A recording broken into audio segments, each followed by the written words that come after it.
نبی کریم صلی اللہ تعالی علیہ وسلم کے کچھ صحابہ اللہ کی محبت کے شوق میں حضور کی بارگاہ میں حاضر ہوئے اور انہوں نے آ کے عرض پتہ کیا کیا، عرض کرنے لگے یا رسول اللہ صلی اللہ تعالی علیہ وسلم سالوں بیت گئے ہیں سجدے کرتے ہوئے، حضور سالوں بیت گئے ہیں تسبیح پڑھتے ہوئے، سالوں بیت گئے کہتے ہوئے کہ سبحان اللہ وہ پاک ہے، ہمیں سالوں بیت گئے یہ کہتے ہوئے کہ اللہ اکبر وہی سب سے بڑا ہے، سالوں بیت گئے کہتے ہوئے کہ الحمدللہ ساری تعریفیں اللہ کے لیے، سالوں بیت گئے اس کی تسبیح کرتے، تحلیل کرتے، تکبیر کہتے، حضور اب نہ ہمارا اپنے رب سے ملنے کو جی چاہتا ہے، کبھی اے حقیقت منتظر نظر آ نہ لباس مجاز میں، لاکھوں سجدے تڑپ رہے ہیں میری جبین نیاز میں، اور اقبال کہنے لگے کہ تیرے عشق کی انتہا چاہتا ہوں، تو میری سادگی دیکھ کیا چاہتا ہوں، میرا ذرا سا تو دل ہے مگر شوق اتنا، میں وہی لن ترانی سنا چاہتا ہوں، میرا بھی دل کرتا ہے کہ اللہ میں تجھے کہوں میں تجھے دیکھنا چاہتا ہوں جس طرح حضرت موسیٰ کلیم علیہ السلام نے کہا تھا، اور تو مجھے کہے کہ لن ترانی تو نہیں دیکھ سکتا، ذرا سا تو دل ہے مگر شوق اتنا،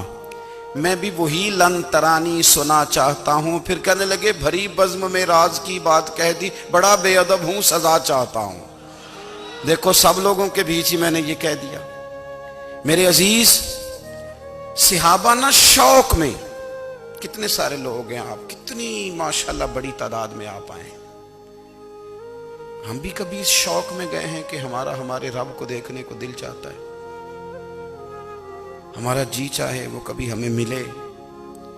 ہم کبھی اس کی زیارت کریں، اس کی بارگاہ کرم میں ہم حاضر ہوں۔ صحابہ نے عرض کیا یا رسول اللہ صلی اللہ تعالی وسلم ہمارا رب کہاں ہے، ہمارا نا اپنے رب کو دیکھنے کو جی چاہتا ہے۔ جب صحابہ نے یہ عرض کیا تو اللہ نے قرآن مجید نازل کیا،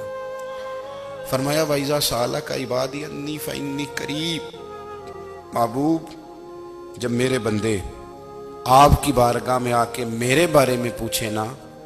تو ان سے کہہ دینا میں ان کے قریب ہی ہوں، قریب ہی ہوں۔ دلیل کیا ہے؟ آئی اذا دان،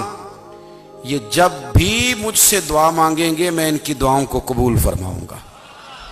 میں ان کے قریب ہوں، میں ان کے قریب ہوں،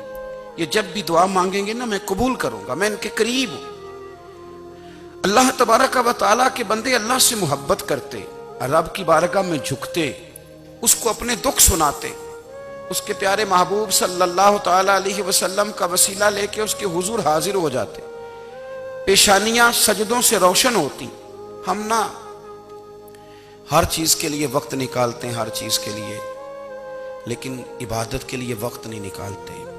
ہر شے آباد ہے، ہر شے، ہماری فیس بک بھی آباد ہے، واٹس ایپ بھی آباد ہے،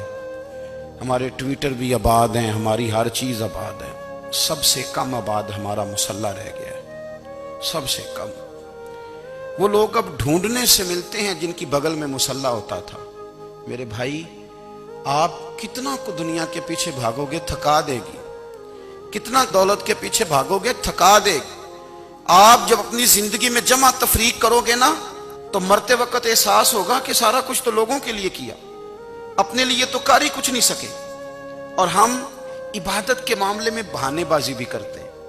ہم کہتے ہیں اوہو رزق کمانا بھی تو عبادت ہی ہے نا، تو میں حلال روزی کے لیے جا رہا ہوں یہ بھی تو عبادت ہے نا۔ میری طرح کے لوگ کہہ دیتے ہیں کہ میں سویرے اٹھ کے مدرسے میں کچھ اسباق دیکھتا ہوں تو یہ بھی تو عبادت ہے، میں بیان کرنے کے لیے مطالعہ کرتا ہوں تو یہ بھی تو عبادت ہے نا، اتنے لمبے سفر کر کے ملک میں دنیا میں گھومتا ہوں تو یہ بھی تو میں عبادت ہی کر رہا ہوں۔ اب اسپیشل نفلوں کے لیے وقت کس طرح نکلے، اسپیشل کر کے تسبیح میں کیسے چلاؤں، میں سارا کچھ ہم بہانے بنا لیتے ہیں نا۔ میرا سوال یہ ہے کہ یہ ساری باتیں صحابہ کو، نبی کریم کو، دیگر لوگوں کو بھی تو پتہ تھی نا، لیکن آپ غور تو کریں 23 سال حضور کو وقت ملا، مختصر وقت ظاہراً تبلیغ کرنے کے لیے، پوری دنیا میں دین بھی پھیلانا ہے، گھر میں 11 ازواج ہے، 4 بیٹیاں ہیں، ان کی اولادیں، سارے کام کاج بھی دیکھنے ہیں، لیکن سیدہ طیبہ طاہرہ حضرت عائشہ صدیقہ رضی اللہ تعالیٰ عنہ فرماتی ہیں سارا دن تبلیغ کرتے، ہر غلام کے دکھ سنتے، گھر میں آتے تو اپنے گھر والوں کا خیال کرتے، کام میں ہمارا ہاتھ بٹاتے۔ قربان جاؤں، کہتی ہیں زمانہ سارا سو جاتا لیکن آمنہ کے لال مصلی بچھا لیتے۔ دنیا سو گئی، ساری سب سو گئے، جو خدام تھے، وہ جو غلام تھے، وہ سو گئے۔ صحیح مسلم میں لفظ ملیں گے، سیدہ پاک فرماتی ہیں او میرے نبی کے غلاموں، میں نے یہ رنگ بھی دیکھا ہے کہ حضور نے اتنا کھڑے رہے، اتنا قیام کیا، اتنا قیام کیا کہ مقدس پیروں میں ورم آ گئے، سوج گئے پیر اتنے بڑے۔ دل پہ ہاتھ رکھ کے نہیں بتا سکتا کہ میرے کبھی نماز میں پیر سوج گئے، کوئی نہیں بتا سکتا۔ بچوں کی روٹی کماتے تھک گئے بات الگ ہے، ہم سیر کرنے گئے تو تھک گئے بات الگ ہے، لیکن عبادت میں یہ بھی تو مسلم شریف ہے نا، یہ بھی تو دین ہے نا، یہ بھی تو حضور کی سنت ہے، یہ بھی تو وہ چیز ہے جو کریم کی آنکھوں کی ٹھنڈک ہے۔ سیدہ فرماتی ہیں پیروں میں ورم آ گئے، اور ساری رات ہی حضور نے نماز پڑھی اور ایک ہی آیت بار بار دہرائی۔ مسجد نبوی میں